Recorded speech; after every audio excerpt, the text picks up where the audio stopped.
Senator Frum has made a written declaration of private interest regarding Bill C-45, and in accordance with Rule 15-7, the declaration shall be recorded in the journals of the Senate. On debate, Senator Pratte. Thank you, Mr. Speaker. Honourable Senators, like many of you, I'm sure, I approached this issue feeling somewhat uneasy. My own experience with marijuana is extremely limited. I smoked it just once, more than 35 years ago, and I have not touched it since. Nor have I consumed any other drug, with one exception, and it's called wine. As a parent, I prayed that my children would not use cannabis or any other drug. That is why the idea of legalizing this substance after 95 years of prohibition leaves me rather uncomfortable. That being said, the legalization of cannabis is being forced upon us. It's not being forced upon us by the current government. The legalization of cannabis is being forced upon us by reality, by the fact that for more than 40 years, millions of Canadians, especially young people, young adults, have ignored the law and used this drug. For the past 4 decades, 1 in 10 Canadians has acted as if the law does not exist. This is detrimental to the effectiveness and the credibility of our justice system. Legalization is being imposed on us by the control that criminals operate on the production and distribution of cannabis. This means that the health of our children is in the hands of these criminals. It also means that voluntarily consumers, honest citizens, will be contributing to the prosperity of organized crime, some $5 billion per year, and it will be detrimental to our society. Legalization is being imposed on us because each year dozens of thousands of Canadians are arrested, and many of them have a record for a crime that's not really more severe than if they had been found in possession of a bottle of wine. It's morally unacceptable and logically unacceptable. Society have ignored this regrettable situation for too long. We've operated under the facade that because cannabis is illegal, the use of this drug is not a widespread problem, or at least that it's not our problem. It's someone else's problem, or it is law enforcement's problem. Our generation's drug of choice is alcohol. If a political party promised to reintroduce prohibition today, the suggestion would be ridiculed. Nevertheless, alcohol consumption, when abused, wreaks havoc. Canadian hospitals admit 12 times more patients each year for alcohol-related substance use disorders than for cannabis-related disorders, 12 times more. Since in the case of alcohol, prohibition did not work, governments decided long ago to legalize it and to strictly regulate its production and sale. Why is this reasoning valid for alcohol but not for cannabis? The answers usually given to this question are based on many of the myths around marijuana. Some claim, for example, that using marijuana is more dangerous than consuming alcohol because it leads to using harder drugs. It's the slippery slope argument. However, it should be noted that if gateway drugs do in fact exist, and that is not proven, alcohol is one of the main ones. According to the National Institute on Drug Abuse, I quote, "The majority of people who use marijuana do not go on to use other harder substances. Also, cross-sensitization is not unique to marijuana. Alcohol and nicotine also prime the brain for heightened response to other drugs and are, like marijuana, also typically used before a person progresses to other more harmful substances." End of quote.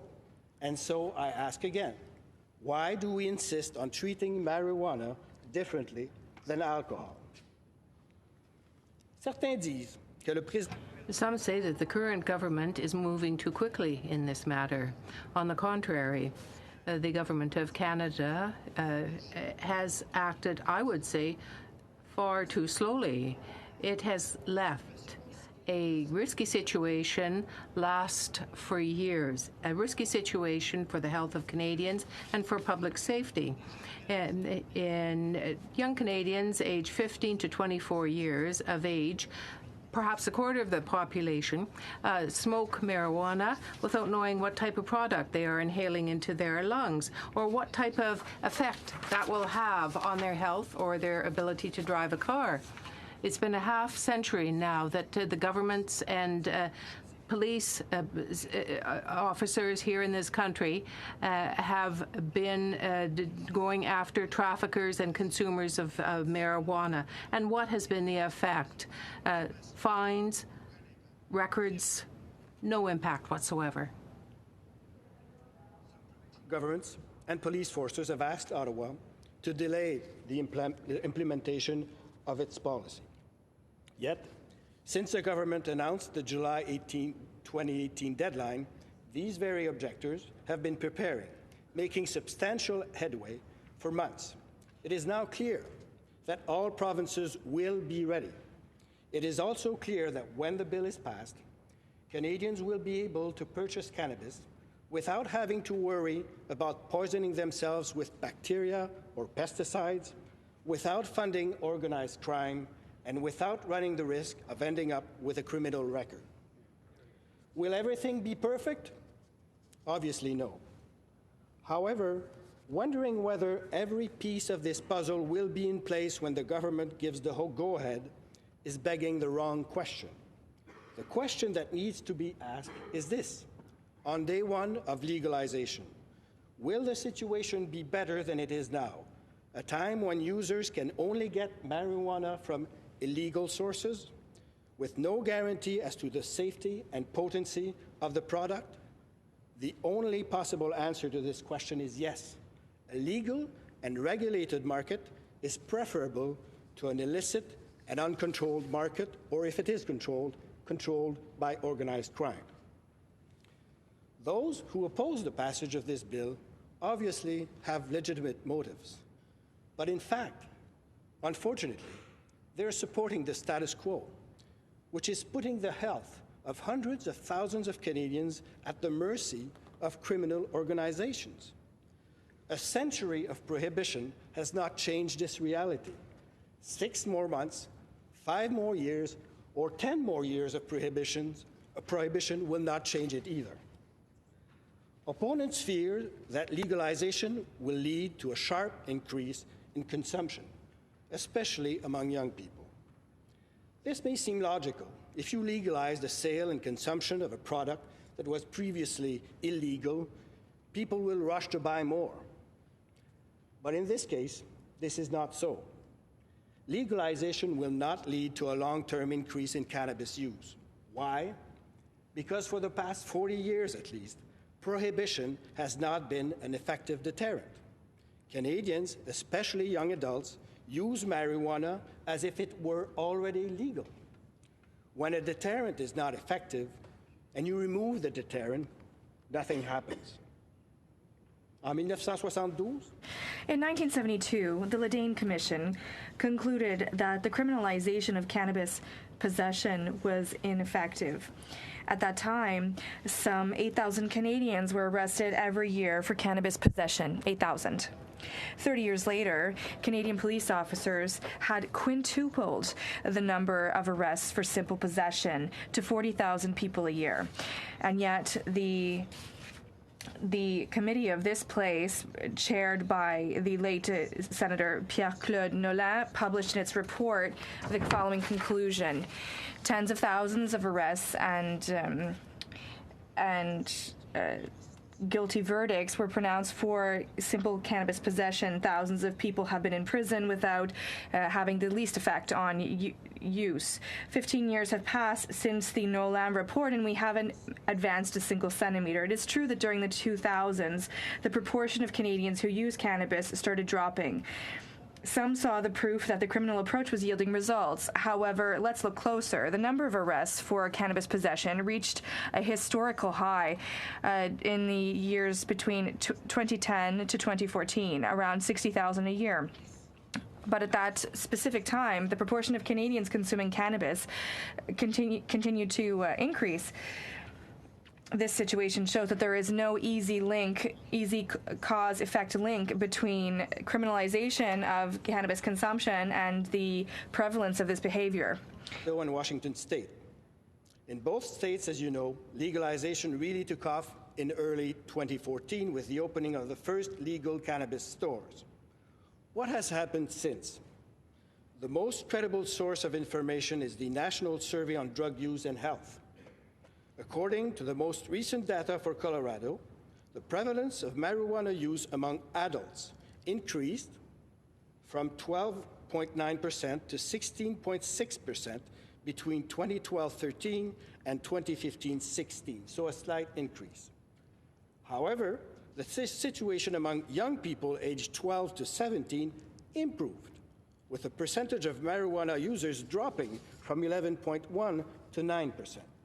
For Washington State, the same survey indicates that cannabis use by adults has remained stable, and cannabis use by adolescents has decreased.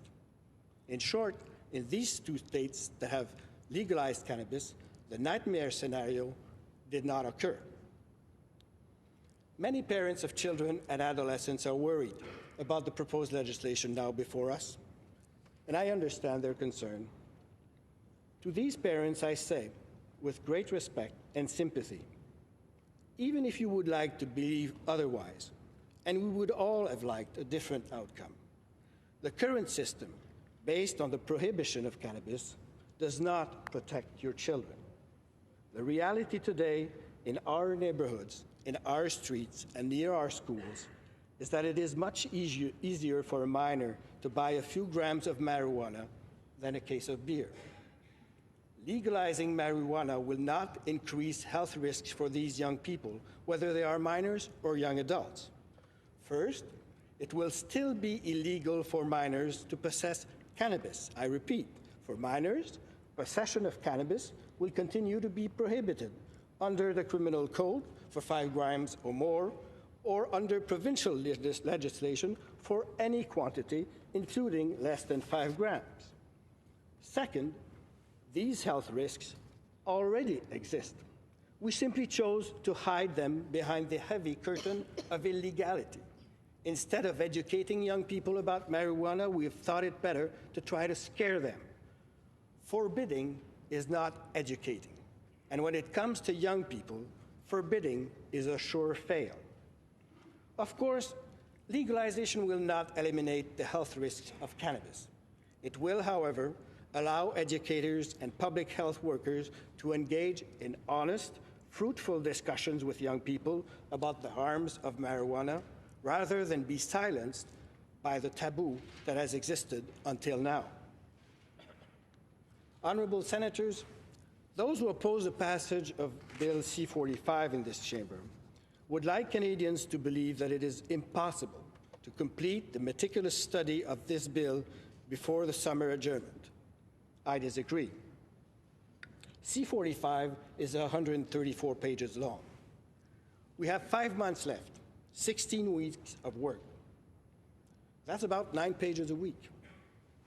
I believe that most Canadians expect an efficient Senate to be able to get that kind of work done, especially since as recently as last month, they saw us pass Bill C-63, the Budget Implementation Act, a complex 317-page enactment in just 10 days. While you will tell me, and of course that's true, this is a different kind of bill. This bill will, in a way, change Canadian society. I would put it in the same category as, say, the medically assisted dying bill, C-14. Well, counting pre-study, It took us 2 months and a half to study and pass C-14. Would anyone dare say that we did not do a thorough examination of that bill? Again, we have 5 months to study C-45, twice as much as we had for the medically assisted dying bill. The introduction of Bill C-45 gave me the opportunity to read the report of the Senate Special Committee on Illegal Drugs. I did so bearing in mind the kind of man its chair, Pierre-Claude Nolin, was. Senator Nolin was a conservative of party and of principles, a wise and a pragmatic man who would not have endorsed the legalization of cannabis had he not been absolutely convinced, after careful consideration, of the futility and the harmfulness of prohibition. Colleagues, I don't expect that you will be influenced by the mandate speech of a rookie senator. Instead, I ask you to stop and reflect on these wise words that Senator Nolin left us in his historic report. The continued prohibition of cannabis jeopardizes the health and the well-being of Canadians much more than the regulated marketing of the substance. It is time to recognize what is patently obvious. Our policies have been ineffective because they are poor policies. Thank you.